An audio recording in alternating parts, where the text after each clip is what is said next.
What's up, guys? Fight Commentary Breakdowns here. I'm here with William, who is a longtime training partner of Coach Paris. And on top of that, William used to be a cop. So he'd be a great person to talk about martial arts and self-defense, etc. I'll start this. I'll share two funny stories that happened. A lot of you guys know I went to school in China for a few years and I was Americanized. I was in America. So you're the American kid in a Chinese kind of communist public school, and all the teachers already told all the students that this American kid was coming, so you're gonna get singled out. So that's why I got into so many fights as a kid. It wasn't because I was violent. First one, since this channel often talks about Bullshido, one time I was watching this really funny like Chinese TV show, and a guy did a cool kind of kung fu block in a fight. So I was like, okay, I gotta do that block next time I get into a fight. So then the next day, it just happened. Some person picked a fight with me. The person was swinging like slappy haymakers at me, and I was like, okay, it's my time to do the block. Okay, so imagine he's like swinging, and so yeah, he's like doing all that. I do the block. I don't even block him because again, there's no leverage here, and he still hits me. And then I'm like, okay, I'm never doing that again. That was the end of the fight. Basically, he's doing that, and I'm just like, oh, I'm still getting hit. Wow, yeah, that's interesting. So after that, I learned you never try a technique you see on TV. I was kind of a bad kid. Thought I was the big man on campus, you know. Because you also did martial arts, right? So that helped. Yeah. Well, firstly, I started off with boxing. When I was younger, okay, but I did about 5-6 years of boxing. There was a particular fight that I do remember in high school. I was actually defending my friend because he actually got into a fight with another guy who was a much bigger guy than him. And, you know, I told the guy, look, man, this guy is smaller than you. Why don't you just leave him alone? He says, well, you know what? I'm going to see both of you after school. And I'm like, come on, man. You know me. You've known me for a while. I mean, the guy I actually knew who was bothering my friend. So we're walking down the street going home. Lo and behold, like 4 carloads of people and cars pull up. They get out. The guy gets out and his brother gets out. Now, this guy's brother, you gotta understand, this is the 90s. We heard this guy was a bad fighter, you know, and I'm thinking to myself, really, man, you had to bring your brother? But whatever. The brother tells us we have unfinished business. And I'm like, what do you know about this? You know, he says, well, my brother has told me, you know, you guys have some unfinished business and you guys are gonna have to go fight in the alley. So I'm like, all right, cool. Let's see. This as long as nobody else interferes, you know what I mean? Because, you know, you never know. 1 in 100 over here is not too good. The odds aren't very good, you know? So we go in the alley and we get our stuff going. The guy runs up to me, hits me in the face 3 times, 3 punches. They weren't, I mean, the punches weren't that bad. They weren't terrible, but. Were they like this type of punch? Well, yeah, they were the straight punches, like kind of like. I wouldn't say jab, but they were just like kind of a 1, 2, 3. And you know, I got hit 3 times, and I was like, oh, didn't even fade me really because I had been boxing. You know, when I started boxing, I got beat up for like 2 years. My face was like a mat. So you went to one of those boxing gyms that went really hard. Yeah, they went really hard. You know, and you know, I got used to getting punched. I mean, you had gloves on, but it still hurt. And I still did bleed. So I guess maybe his punches weren't strong. I don't know what it was, but I just took those 3 hits and I hit him one time. I uppercut him in his jaw, and he flew back and fell down. And I was like, wow. And then here's the scary part. His brother walks over to me, and he had this interesting look on his face, a serious look on his face, like, I'm thinking to myself, oh man, I'm done now. He looks at me, looks at his brother, and says, pick that guy up, we're out of here. And I was like, whoa, you know, man, back then, that was just, you know, I was starting out my whole little quest for, that was just boxing. Now, the funny thing is, you wanna know why I got into Muay Thai? Tell me. Everyone's gonna think I'm a huge dork, but I gotta say it. I used to watch Bloodsport with Jean-Claude Van Damme and the movie Kickboxer, and I was watching that a couple times because I used to, even back then, before I even knew how to do martial arts, I used to like do stretches, watch TV, work out, you know what I mean? And that was my favorite videos to work out to. Matter of fact, I used to watch those over and over and over and over again. So I saw that and I'm like, wow, that looks really cool, man. Let me see if I can actually find a Muay Thai school. So it took me, I don't know, a month or 2. I was looking for different schools, and I actually found one. And that's how I, it was off of a movie. I mean, it might sound corny or funny, but that's basically, I mean, how it really went down. So I'll tell you my story about the time I tried to stand up for a guy who was getting bullied too. So there were these 3 people in my class. This was in China too.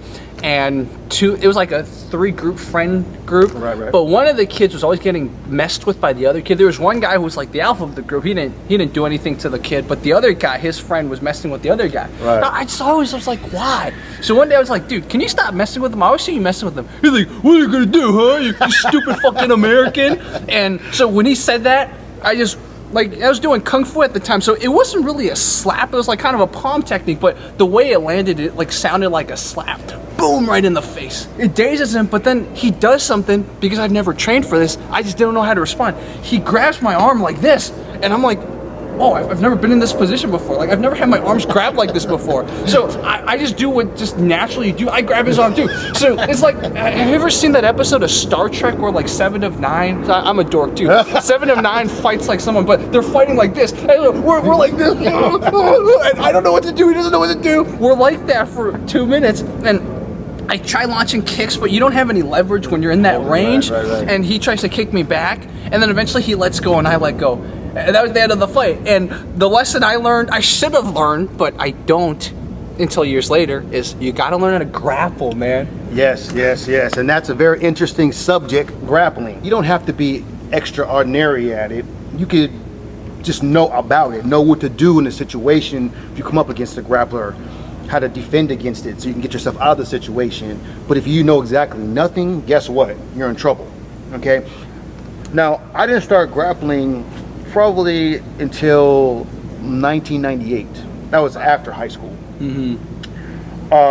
Paris, he introduced me to this guy, and he became my teacher. You know, he had a martial arts club over at Santa Monica College, and he had his own style of martial arts too that I actually trained in, and then we trained in flipping and acrobatics and different things. Now there was another student there that introduced me into rolling and grappling, submissions, and my teacher taught me submissions up top, standing submissions. So I had a good combination of both, and that's when I started grappling in '98. And let me tell you, I tapped out so many times in the beginning, because when you start something new, you have to get good at it. You're not going to be extraordinary at it because you just started. There's people who've been doing it longer than you. Yeah. So after that, my style, you can see my whole life I've done boxing, Muay Thai, Taekwondo, submission styles, grappling, acrobatics, you know, backflips, front flips, side flips, everything. That's my whole complete style. Now I've molded it into one style, but you never stop. Yeah, exactly. You can always learn more about anything. Yeah. You know what I mean? It's very important is the grappling. Don't underestimate it. Do you have a story from your cop days where like you used the grappling to really restrain a suspect or anything like that? Yeah, I'll tell you this one story which is actually very scary for me. I moved to Indiana in 2008, and at that time I worked for the sheriff's department. Now, the sheriff's department is different from city police because the sheriff's department has many positions. They have jail, they have courthouse security, they have patrol, they have transferring the inmates over to courts. So there's multiple positions, and all those positions are all sworn officers of the law. You know what I mean? You know, one day we arrested this kid for dealing meth. Oh wow! So we hook him up. We take him back to the sheriff's department. We put him in the cells. Okay. He says to us, "Oh, I'm having a heart attack. Can you take me to the hospital?" Now you gotta understand, whether he's telling the truth or not, that's an allegation. So if anything happens to this guy and our it's on you guys. On us. Ooh. Yeah. So if we ignore his plea for help and he dies, guess what? We could lose our shirts. Oh. So wow. I told him, okay. So they said, you know what? It's probably BS because he's on meth, but go ahead and take him to the hospital. I'm like, all right. So I hook this guy up. I go over to the hospital and handcuff him to the bars. The young kid, like 19 years old, 19. So we're sitting there waiting for the doctor, and he says, "Hey, can you do me a favor?" And I tell him, all depends what the favor is, you know. He says, "I gotta use the bathroom." I said, "You can't hold it?" "No, I can't hold it." "Okay, here's what's gonna happen. We're gonna go to the bathroom," and I said, "If you do anything wrong, you look at me the wrong way, you're done." Exactly. That's it. I'm not playing around here, okay? You know what I mean? Yeah. So he said, "Oh no." So obviously I didn't believe him because, like I said, he's on meth. So I unhook him, go to the bathroom. So as you unhook him, is he still handcuffed? Well, no, he's just laying in the bed. And one of his arms is hooked up to the railing, so he's laying down. So he's a patient. I see. One arm here, you can either handcuff him or leg shackle him to the bed. Makes sense. Yeah, you know, he can't be completely restrained because you know that's not really that's considered inhumane. Yeah, you know especially if he's considered a patient. Yeah, I get it. Exactly. Okay. I get it. Remember, everything's about what things look like, appear to be. Yeah, you know of what I mean? course. So we go over to the bathroom. He sits down on the toilet. I open the door and I have 1 foot in and 1 foot out, and the door's on my chest, so no one else can see him, but I can see him. I see. Like the door to the bathroom, not to the stall. Yeah, the bathroom. Yeah, because one person bathroom. It's not a whole stall. Now, see, that's another point. If there was a whole stall of people, I would have to wait until they left. You know, this crazy stuff. Okay, so he says to me, "What are you gonna close the door?" I said, "That's funny. Here's the thing.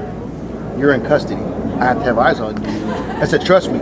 I don't want to be in here just as much as you want me to be in here, okay? This is not what I want to do, but unfortunately, I don't have a choice." So he's sitting there. He goes, "I got another favor." I said, "Oh." I said, "Listen, what do you need?" He goes, "My shackle's too tight." Oh. Now, remember what I said. Anything happens to this guy, it's on my watch. Oh. So I walked over and I looked at his leg shackle, and his skin was turning white. What does that mean? No circulation. So if he has a blood clot and has a heart attack or something, it's on me. So I'm like, damn. Okay. So you're gonna have to I was gonna loosen it a little bit. I wasn't gonna take off the shackle. I was gonna loosen it. I said, "Listen, I'm gonna loosen this, but if you do anything, I'll fuck you up." Yeah. And generally speaking, you really shouldn't talk like that. You're supposed to be to a higher standard. Yeah. But this is kind of like life. Yeah, and it's death life here. or death. You know what I mean? Yeah. So he's, "Oh no, it's okay, it's okay." So I get close to the guy, but I still was watching him. Yeah. I reached down, and before I even touched the guy, he tried to, let's say the guy, he tried to reach over him. I'm a lefty, and grab my gun. Oh, like this? Yeah. And I elbowed him. Oh. I grabbed his arm, like this, which is a grapple, right? I smashed his head up against the wall. Now, some say that was a little extreme, but it wasn't extreme. What was he doing? Trying to get your gun, trying to kill you. Which is deadly force. Yeah, deadly force. So anything to this point that I do to him, I'm just. Even if I was able to kill the guy, but which, you know, it all depends. Remember, he's got shackles on, and he's got handcuffs on. If I was to kill the guy, I wouldn't have gone that far. They'd say, "Okay, we got shackles on. How can you know what I mean?" But what I did was just. Yeah, exactly. I smashed his face up against the. I smacked him again, and I said, "Listen to me, man." I said, "You know what? What you just did is serious business." I said, "Don't you ever grab an officer's gun. You're crazy." So, unfortunately for him, he didn't even get to see the doctor because he did that. So, from that, I gathered it was a ploy just to try to escape. So, I threw him back in the car, took him back to the sheriff's department, and I told them what happened. And they were, "Oh my gosh, what's your report?" and all this stuff. So, you know, the grappling, it does help out. Police officers don't get taught that much grappling. They don't. I mean, let's be honest. Their self-defense sucks. Yeah. Because officers are relying more on their equipment than they are on their actual skill. But as martial artists, we rely more on our skill than we are equipment. You know what I mean? I've come back to California, and I'm starting my whole journey over with the grappling. I have a good skill in it. But in Indiana, there was nobody there to train with, actually. I looked for people. I went to different schools. They weren't good. Their skill level wasn't as good as mine. So I said, okay, I might as well just train by myself. So now I'm back in California with my boy Paris, and we're starting to mix it up. You know what I mean? Martial arts is a life journey. It's a lifestyle.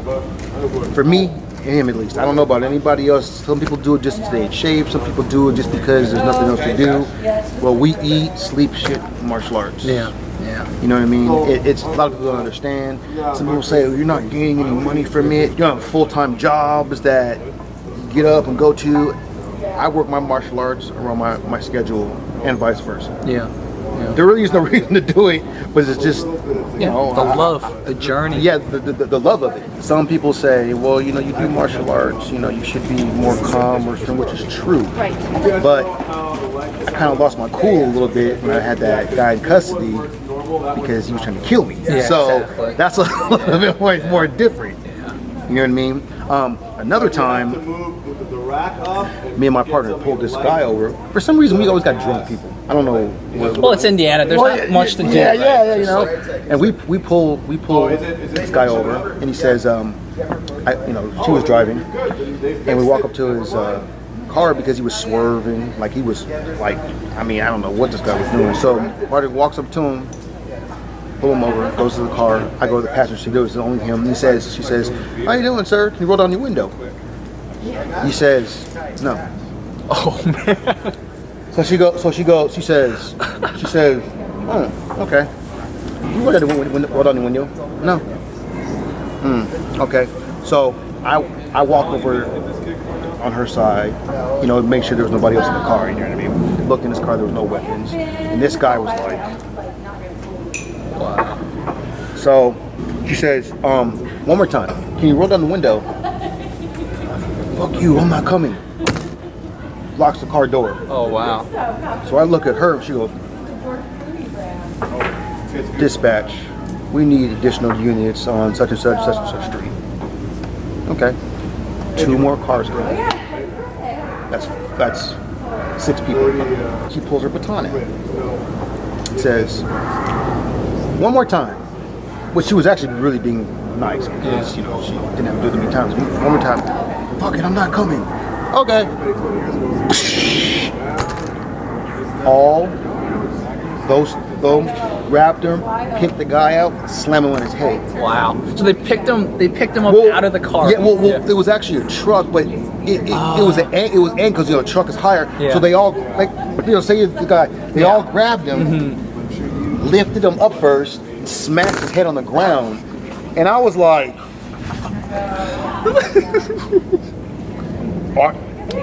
"Pinch me." Exactly. Did they really just do that? Yeah. Oh my goodness. Now, the guy was resisting arrest, but also he was drunk. So you kind of, you got to kind of judge that a little, the gray area there. You know what I mean? They didn't have to do that. Yeah. Now, me being a new person, I was, yeah, exactly. Wow.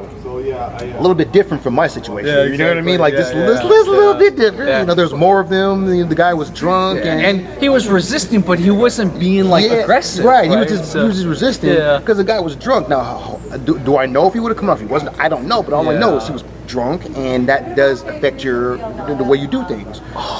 So she comes up. So I'm sitting there kind of shocked, amazed. I kind of was stunned a little bit. Oh. She walks up to me and she says, "This is exactly what she did." After it happened, she said, "So what are you gonna put in your report?" Oh. And I was like, "Whoa!" It's like testing you, basically. She basically just got done with that situation. Immediately came over to me. Okay, what are you gonna? I was like, "Whoa!" And she says, "What are you gonna put in your report?" And I said, "I'm gonna put what I said." "No, you're not gonna put what you saw. You're gonna put he was resisting arrest, and we attempted to take him out of the car, and he was resisting." I said, "Well, how am I going to explain his faith?" Don't worry about that. Just put what I told you in the report." Wow. That was intense. Wow. And let me add that being a law enforcement agent is not what I thought it was going to be. I got into it because I wanted to help people. I wanted to make a difference. You can't make a difference. They have their own agenda of how they want to do things, the politics, how they want to do it, and you can't help anybody. The only thing you can do is help. You can help them to jail. Yeah, exactly. They don't care about the gray area. This person might have hit somebody because they were getting hit and they're trying to defend themselves while they were trying to run. But all they care about is, that person hit him, committed a crime, arrest him. I don't care why he did it. Wow. Which you can't be like that. Yeah, exactly. You know what I mean? So it was a good experience and a bad experience as well. I mean, I got 100 stories. Yeah. But just. So I think the lesson is, knowing what we know from William now, is don't get into fights on the street, man. Yeah, Those man. people, they might not hear your side of the story. No. And another thing. Getting into a fight, a street fight, is way different than a tournament fight. That's another thing I want to add here. Don't think because you're in a street, there's no point system in the street. It's whoever takes you down, whoever gets the first hit, whoever does whatever. It's cheap. Yeah. So if you're going to be martial arts, do do your tournaments, you do whatever, but just don't be fooled. That's how it really is. Exactly. Okay, because I've seen a lot of people get beat up because they're used to that sportsmanship. Yeah. But then when they get on the street, the guy's like, "What's that?" Yeah. Then the guy's down. You know what I mean? You know, this was an amazing talk. William Harris's longtime training partner, friend, and he will come back on this channel. Do you have a website or something that people can find you at? A website? Yeah, or social media handle or something like that?